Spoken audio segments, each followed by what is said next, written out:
We live in a world that has evolved from human nature in the worst way imaginable.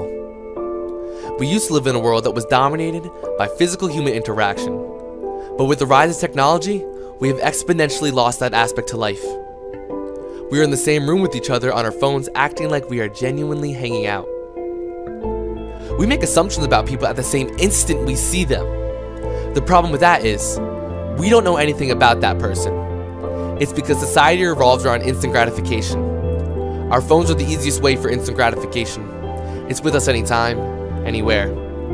People making assumptions has consumed our lives for years, but since technology has become more prominent, we haven't realized how assumptions have taken over. On social media, we see a picture instantly and make judgments about a person we don't know anything about.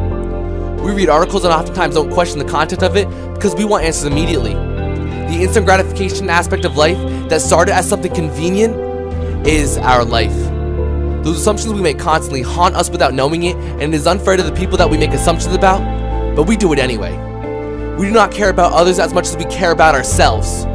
From sex, religion, ethnicity, identification, and our own beliefs, our assumptions dominate the reasons why there are clashing ideas between individuals and groups.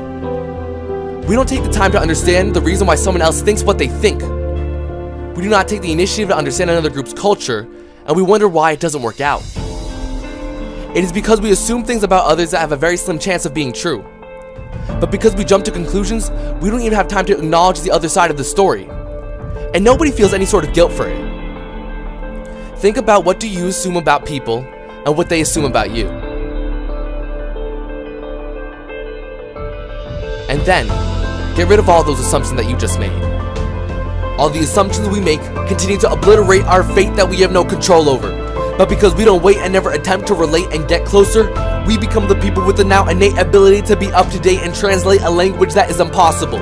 Because whether we make a mistake and start the culmination of our fabrication, at this point it doesn't matter. Because society is too volatile.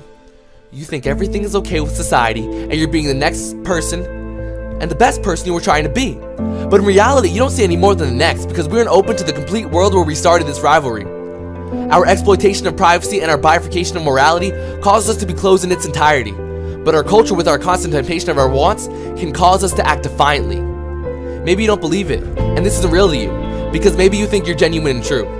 But the majority of people aren't, because they see someone new out of the blue, and that new person you don't go to because you're afraid of change or you don't want things to fall through and have that person upset at you, but at least you open their eyes to the new point of view. Yes, things are negative and outcomes are not enjoyable, but if you open up to new things, you'll do great things unavoidable. To start that, however, you need to drop the assumptions that are easily deniable and open up to yourself where you can be desirable. But let me clarify things because I'm not trying to get you to change. I'm just trying to rectify a situation often unexplained. You don't have to say goodbye to those past lives with the new information gained. Don't be satisfied by recognizing something and making a conclusion just to be self-entertained. Maybe it's what someone thinks of you or what you think of someone that you don't show. And when you assume that, you close that door that should have been opened, and now you'll never know. You had so many opportunities that you just let go. Live your life in person, not through a technological window. But we live in a shadow of our own life, not really focusing on ours, but rather our could-haves, and despite that, we still do it anyway and cover up what's in our sight. Get rid of what you assume to be right.